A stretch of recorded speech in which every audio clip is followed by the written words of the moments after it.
Rafferty.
Most have had in a while. Rafferty, did you get this last time? All of our technology is going to shit.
You ready? Yeah, just to double check Randy, yes. Okay, this is the Roads Advisory Committee for February 25th, 2026. So we'll do a little roll call here. John Steele. Here. Jim Cox. Here. Welcome back. Thank you. Richard Daniel, no. John Durkin, no. Matthew Ettinger. Here. Michael Garcia. Here. Curtis Kelly, no. And Tony Dono, I'm here. All right, we have a quorum, so just please stand for the flag salute.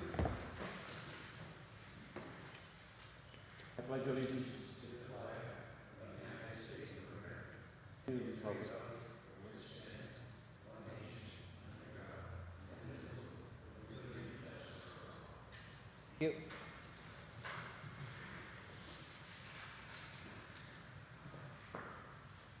So we do have a couple of public comments. Mr. Revens? Yes, sir. Please. Good evening.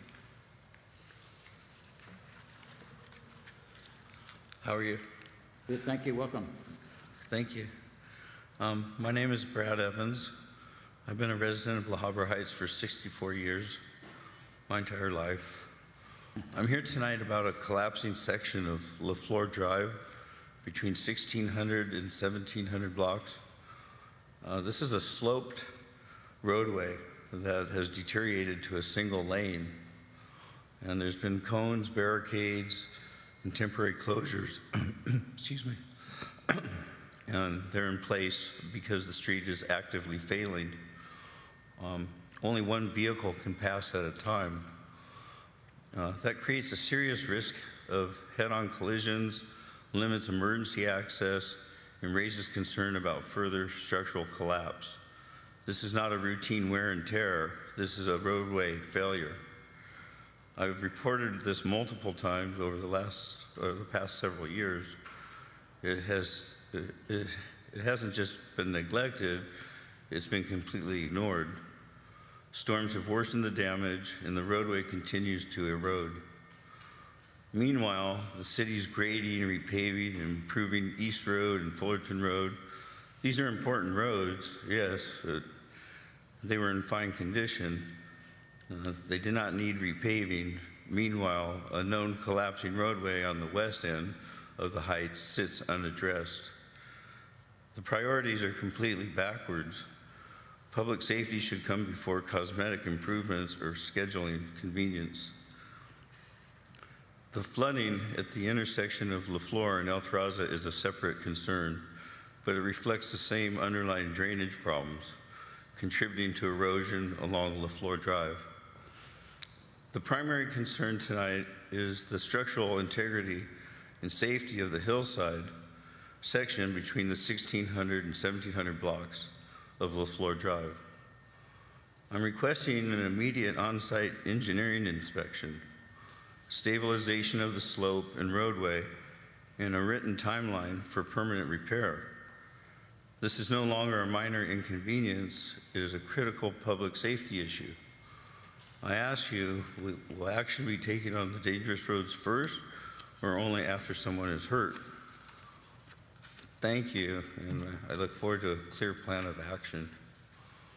Thank you for your comment. Yeah, I remember a few years ago when we were doing some of the east or the west side roads here, some of these LaFleur Drive, we had what we called stranded orphans. You had segments that were not done and so forth. I'm sure this is one of those.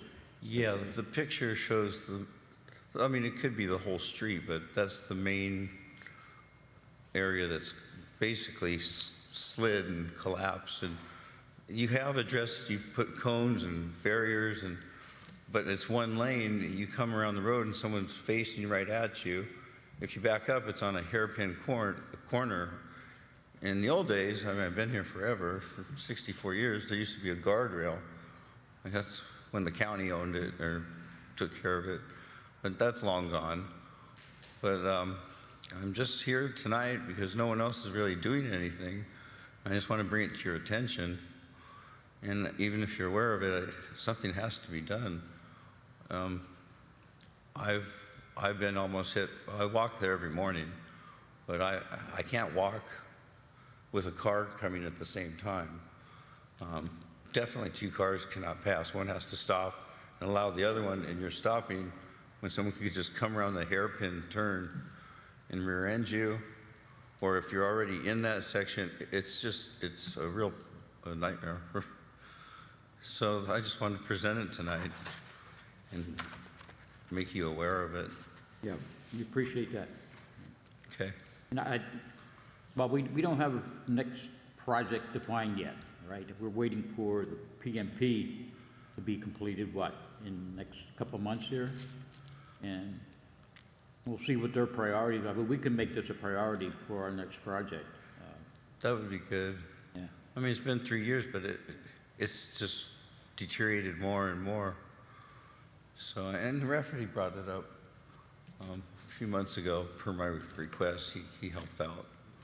Yeah, unfortunately, we have to deal with our annual budget for what we have for this, so we can make sure this is a priority for our next project we do here on the west side. That'd be great. Okay. Okay. All right, thank you for your... Okay. Do you mind if I sit in the rest of the meeting? No, please do. Okay. Please do. Okay, thank you very much for your time. We're also going to be repairing where it's eroded right there. So in the 2024 storms, there was a section hillside that collapsed on the other side. So the upper portion came down and then kicked the water over and then eroded the hillside on that side that we repaired. It looked like there was still maybe a little bit of dirt or something, water kicking it across in the last series of storms we've had, which started eroding it again. So that's why there are cones and sandbags and tarp on it to protect it. So as soon as we can get out of this little bit of rainy season we've had here with storms, we're going to refix that section of slope so we can remove the cones and the tarps and all that stuff out of the way. Okay, thank you. Mr. Blagden.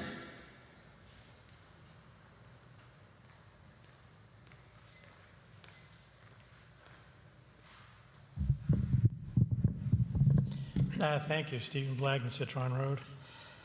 Yeah, actually, LaFleur, I think, has been totally not done. There's a stranded section on El Terraza, but the loop of LaFleur and then part of Picacho hasn't been done yet. And actually, I was going to talk about that as part of what Bucknam's doing with the PMP. I think they were asked to do a 5-year plan, but since the rest of the roads under District 7 that haven't been done need to be done in the next 2 years, might be good to have Bucknam give you a 2-year plan for the roads that haven't been done at all yet. And then you know how long it takes to get the various versions of the plans from the engineering firm. Since Bucknam has all the data and they have a lot of electronic capabilities, maybe they can make up some plans with the information that they have, and not only for the next 2 years, but also when they do the PMPs, to also give plans to do the work that they're saying needs to be done.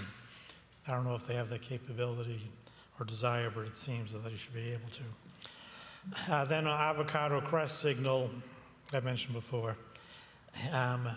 The left turn lane, it'd be good if when the light goes green, even if one car's sitting there, it goes green, because the people coming southbound Hacienda, left turn Avocado Crest, they can wait a pretty long time for the traffic coming up Hacienda, because they come around the curve kind of slow, but then they all accelerate into the straightaway, so you don't get that many gaps. And I don't know that there's any downside to giving them the priority initially. It's just a couple of seconds.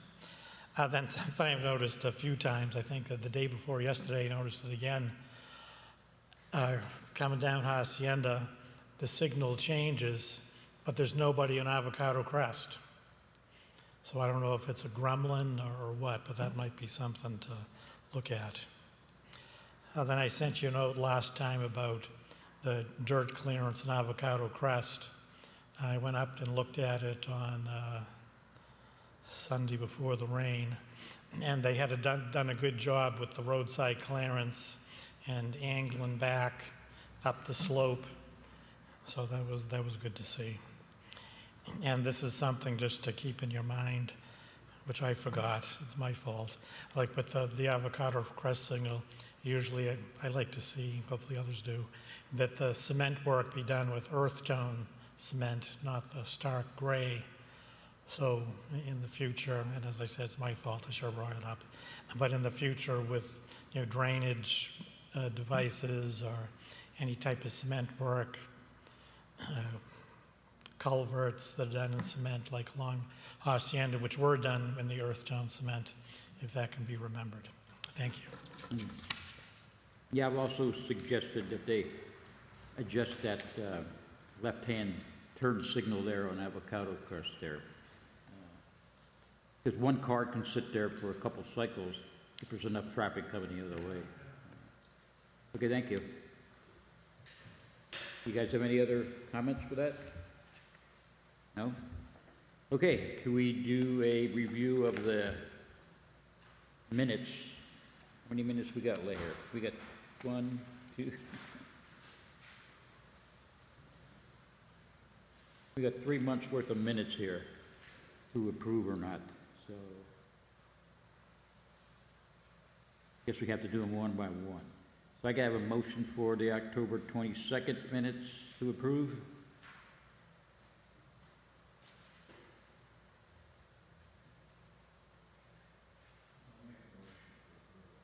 Okay, second? I'll second it. So Michael Garcia, do you approve? Yea or nay? John Steele?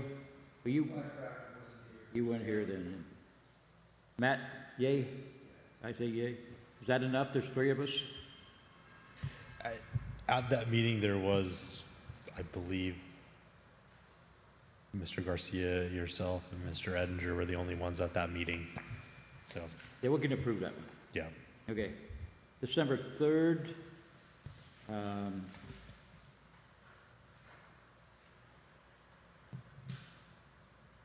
Have a motion to accept? Second?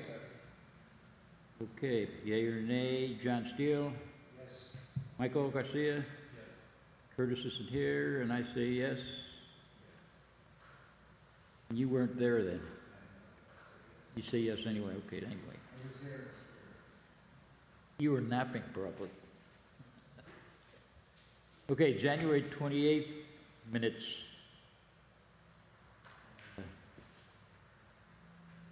Motion to accept? Second? Okay, we're going to John Steele, yea or nay? Yes. Michael Garcia? Yes. Matthew? And I say yes, so approved. So we get rid of all these minutes, right? Finally. Okay. Ready for verbal updates, our favorite project. Street improvement project is underway right now. It's been impacted a little bit by the rain, so we've had a little schedule moving around and very fluid with all of the rain we had over the last little bit of time there. But so far, contractor has ground all of the streets, so all of the streets in the project have been ground. They finished doing the grinding yesterday.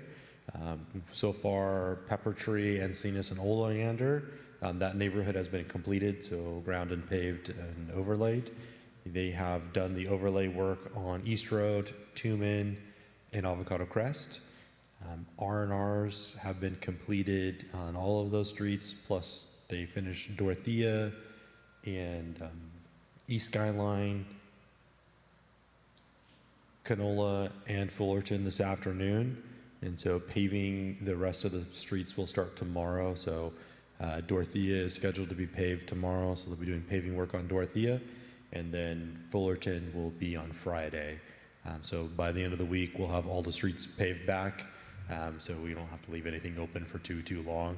And then potentially the following week will be berm work. So they'll be starting to lay out the berms and getting ready for striping for the project. So through the project, we've made some changes to it, sort of in the process as we're looking at it. One of the biggest changes we made to the project was along East Road. Project originally had us paving a full section of East Road, kind of between Tumen and Shelby Glen. It's kind of where the Avocado Grove is along East Road, if everybody kind of knows where that Avocado Grove is. We were going to pave the full section there, and that was all for East Road, but we ended up not doing the north lane, the north side of the street, and only did the south lane, so the eastbound lane of East Road from Tuman to Coban. So that whole stretch along there that's been kind of rutted out and damaged over the years. It runs right along the drainage path between those two other streets. We ended up changing. We ground that down, found some areas that were pretty bad in there, so there were some pretty hefty R&Rs. One section of road where it was actually undermined, the road was undermined by the erosion, so we filled that and doing some riprap area on top of that along that stretch of it. So hopefully we'll make that stretch a little bit better. We removed a couple of trees, went to council, requested to remove some trees that were right up against the pavement that have been lifting the pavement over the years. So instead of just grinding the root off and waiting for it to lift the pavement again, we removed the trees so we won't have that issue in the future with that section of East Road. Tuman moved along pretty good, only some R&Rs on Tuman. Avocado Crest went down fairly well. That street, the grinding went well, and the paving worked pretty well over there. So far they've been moving along. The contractor has been very good to work with and working with ourselves and our street inspector. Bob is our current roads inspector for it. So we've made a couple of changes. We've definitely this project we will be over on R&R because we've found quite a few sections where we ground off the road. There was just nothing there. We found weird little pockets where it just looks like big aggregate rock that was there, and so we had to go in and remove and replace sections of those to build the asphalt thickness back up.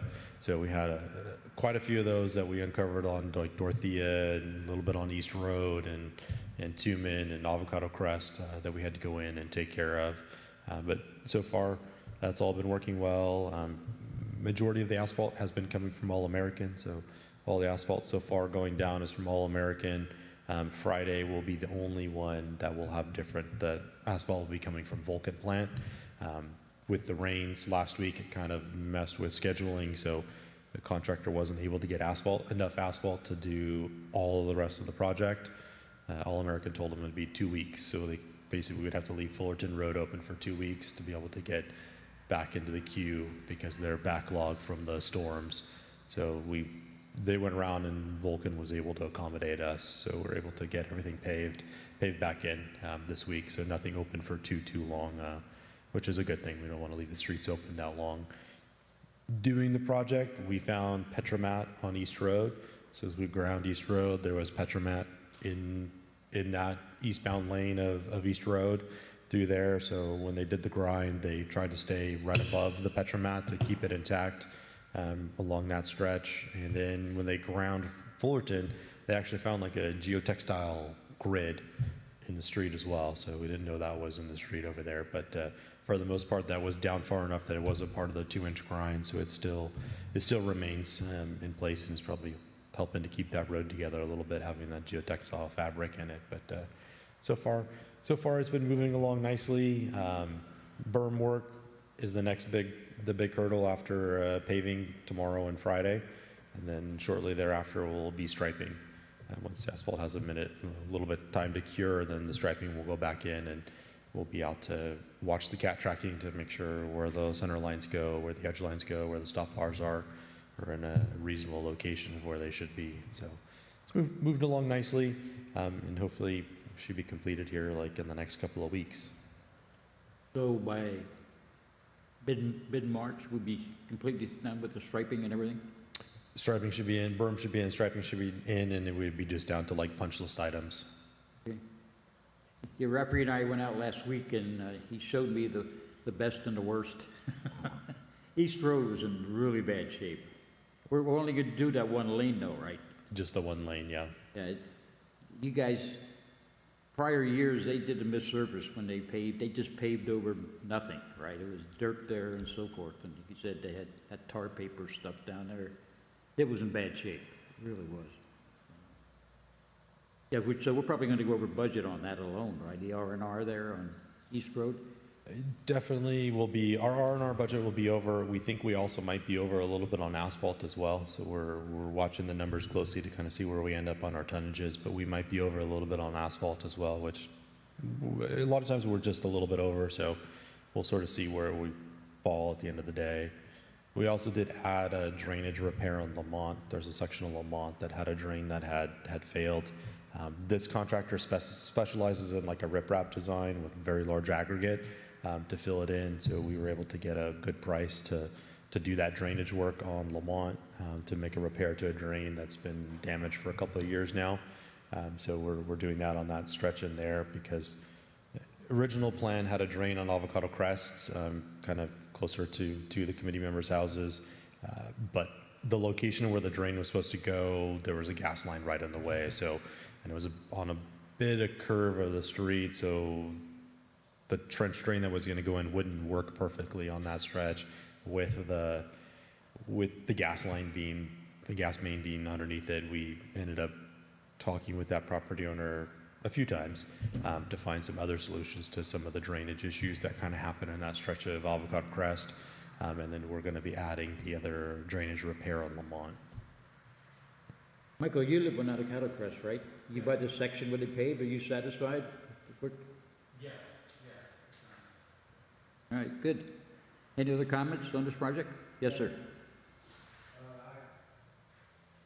Travel that road, Fulton Road, from East Road down. And I noticed that there's a couple of new little degradation on little potholes, small ones, for these massive, massive trucks that the contractors are using. And as I come back up, I see it getting a little bit bigger, a little bit bigger. So my question here is, when somebody looks at the road before everybody goes out on the sunset, Yes, yeah. Any other comments? Questions? Okay, the guardrail project. Guardrail project, Gerald has the final plans for it. I've been keeping him a little busy with the street project right now, so he hasn't looked at the final set of plans for guardrails to see if it's something we can, before we can bid that project, we have to go to Caltrans and they have to look at it. We've done the environmental component for it, so the environmental notice has already been completed, posted, and returned from the county recorder's office, so that will get packaged with the plans, if everything looks good, to Caltrans for us to get the approval from Caltrans to be able to put the project out to bid. So hopefully that'll be good. The only other good thing I have about HSIP projects, we did submit a supplemental for the Hacienda work, so the Avocado Crest signal and striping. So we put in for an additional $161,000 to kind of help with the overrun costs, or just the cost of that project was more than what was originally granted. We put it in thinking that we wouldn't get the full amount, so we'd probably get some component of it or a portion, but just because money has been kind of tight at the state level.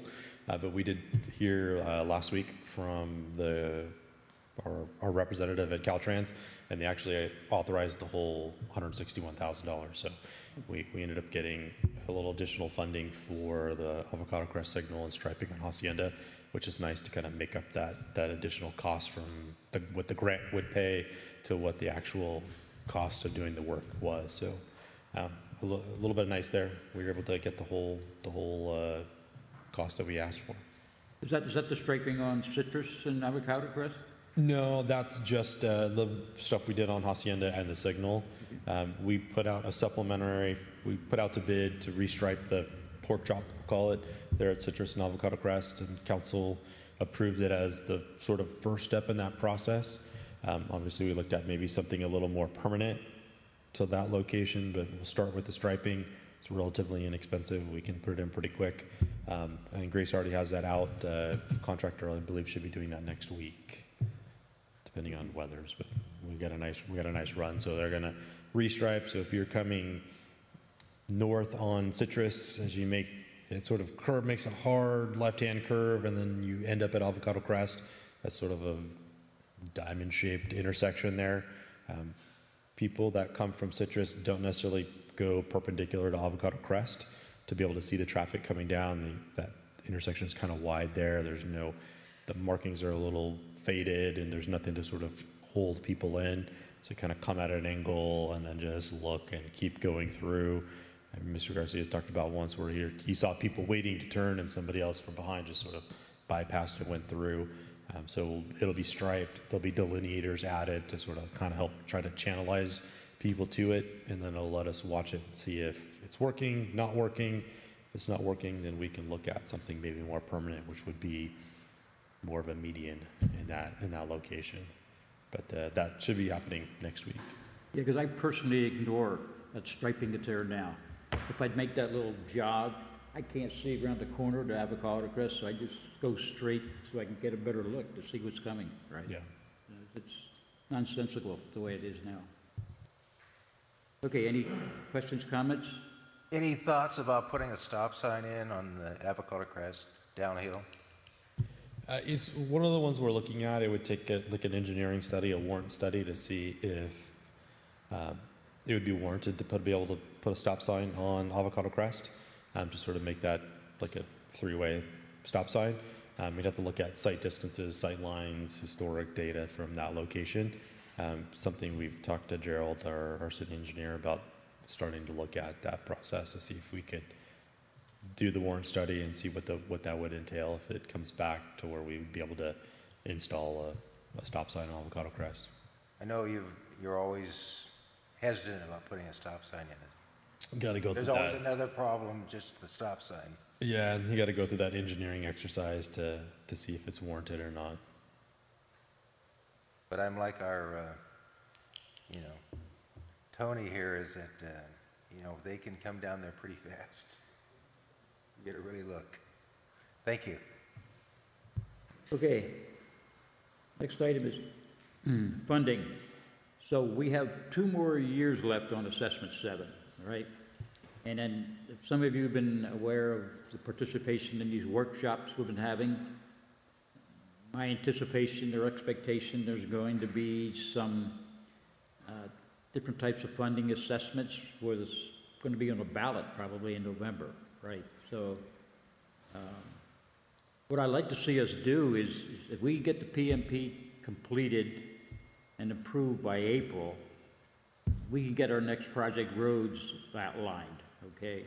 And get a project started before the end of the year. So we can make sure we have another project going. We don't have to have an interim lapse, okay, or delay in getting projects done. If you guys all agree with that, right? I don't want to have to wait until we go through the rigmarole of an election and approval of assessments and so forth and so on. Because if the assessment's still there, we should use it, right, and go for it. So, and maybe if we could get the city council to approve what Mr. Blagden saying is get 2 projects done like we did this last project, get that in before the assessment ends, right? So we can finish as much as we can before we see what happens with all the other funding. Because I'm anticipating, if indeed the PMP comes back with a PCI of 75 or better, okay, we may not be able to get city council to approve a budget comparable to what we have been doing, right? So let's use it while we can. Agreed? Disagree? No? Okay. All right, roadside clearance. I understand now there's been a lot of activity now along with the brush clearance as to being, is having somewhat of a more importance as it has in the past, right? It definitely has, and as you see, we've been doing the project, and as part of that is the roadside clearance where we scrape the streets to get the slough off the roadways and cover sections of roadways. In the current project, there's a couple of areas where we cut back into the slough to the point where we were comfortable with the extent of the hillsides, especially like Dorothea. Dorothea has some very steep slopes to them, so we can only really cut back so far without triggering the need to do mass grading on those slopes. So some of those sections, we didn't get all the way to the edge of the pavement. We took it back to where the cut and the slope was, to where everybody was comfortable that it's not going to erode the hillside more or cause any more damage to those. But as we can kind of see, like Avocado Crest has definitely gained some space. very noticeable. Dorothea is noticeably wider. Even Tumen, I just drove Tumen earlier today, and Tumen's a lot wider than it normally is for that. But roadside clearance has an increased resurgence and renewal, even in just talking in brush clearance and looking at the plant materials along the side of the roads. There's a lot in the roadway today. So a lot of roadside stuff, bushes and shrubs and trees, and right now you have mustard sprouting up and the other problem plants that are way into the roadways right now, especially with the little bit of rain we had last week, sort of weighed all that stuff down, which put it even farther into the roadway. So definitely a higher priority this year for us. So we budgeted for clearing and grubbing $80,000. Did we have much of that, or did we go over that? That one they bid as a lump sum item, so there was a little back and forth in some of it, but no, because it's lump sum, so they haven't come back with any additional requests for additional monies for the roadside clearance. We're having to eat that anyway. Just know the residents are fessing up to this, right? Yeah. So hopefully that'll be the last of this, and the next projects we'll have to hold the residents accountable. Mm-hmm. Okay. Now that you mentioned that, I'd like to bring the attention, Is your microphone on? pay attention to, Mayor, our mayor made a comment in the ice flag, and I'd like to read it. Please remember that it's your responsibility to clear all dirt and debris from the road in front of your property and 3 feet back from the edge of the pavement. The contractor will charge more if their workers must clear neglected accumulations that slow down paving work. Although roads continually deteriorate and must be repaired and improved, it is tempting to delay necessary maintenance due to budget constraints. However, such delay only increases future costs. We all use these roads, and a well-maintained system increases property values and improves the image of the city, which is why we should all contribute to these road upgrades. Okay, good. Hopefully we can enforce that. Well, I doubt very much we're going to see a sudden line change. The property owners are going to race out there and clear up all the fluff that's fallen off their hillside. But we can always get back with a higher assessment, the road repair, and make up for that cost that the city has taken under its hat. Okay, questions, comments? Stephen?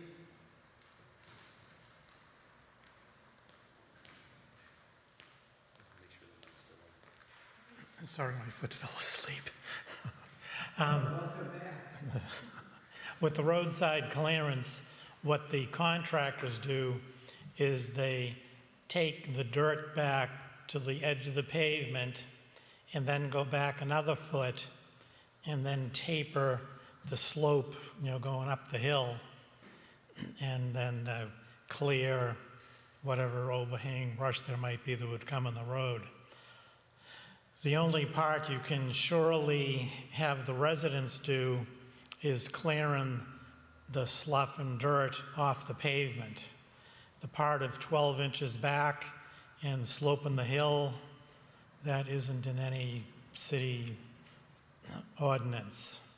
And then the overhanging stuff might be debatable. And when the road project first started, it was kind of decided that the road projects will pay for the roadside clearance totally, and from then on, the residents will be responsible for keeping the roads clear. So if you change these last 2 projects to putting it on the residents, assuming they even notice the difference, they might say, hey, the other 8 projects you did, they didn't have to clear the road, why do we? So that's it, thanks. But we have the notice from the mayor there, so. Yeah, well, but people should be clearing the dirt off their streets Right. in front of them, but most people don't. And the roads that are being led, the ones that are left, actually, a lot of them weren't even done in the lots roads assessment, so they have like 20 or 25 years of slough on them. Okay. Any other comments, questions? Nope. PMP, can we make sure we get it, our review by April? Yeah, I'm trying to get him going. He hasn't sent inspectors out to the field yet because we're in the midst of the roads project. So once the paving's done here, they can get ready to go. We have given them the last projects that we've done since the last PMP. So that's the 21-22, the 22-23, and this 23-25 project. So they can input those into their system. So all of those plans went off to Peter for them to input into their system to show work that has been done. Also, sort of calendar schedule wise, years in zones have been given to them, so they know the next series of zones and the next series of budget years that it should happen in. So they have the base ready to go, and then the next step is actually going out and doing the field observations where they survey the streets and then go back and crunch all that data through their micropaver software system. So did you say you did give them the 23, 24? We did, yeah. Yeah, 'cause they left out, the last PMP they left out the projects we had in progress, right? So, Yeah, they did. They didn't include, that was the 21-22 project. They didn't include as part of the work for that one. so could we give them a deadline by mid-April Yeah. for us to review it? Get us a draft, yeah. Yeah. Okay. Any comments, questions?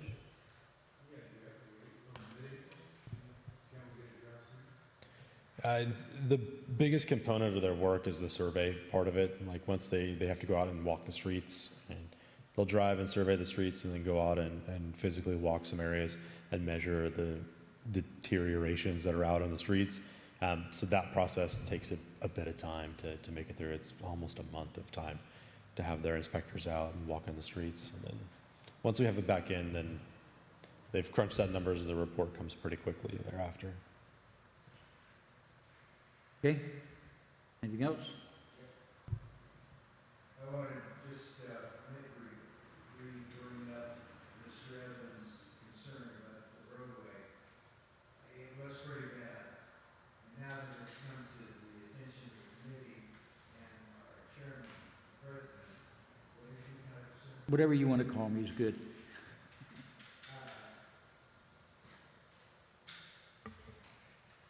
You're welcome.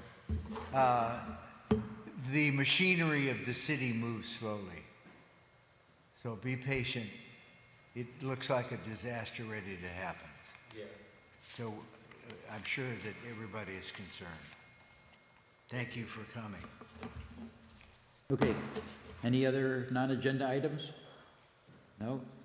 So our next meeting schedule is for March 25th. Okay?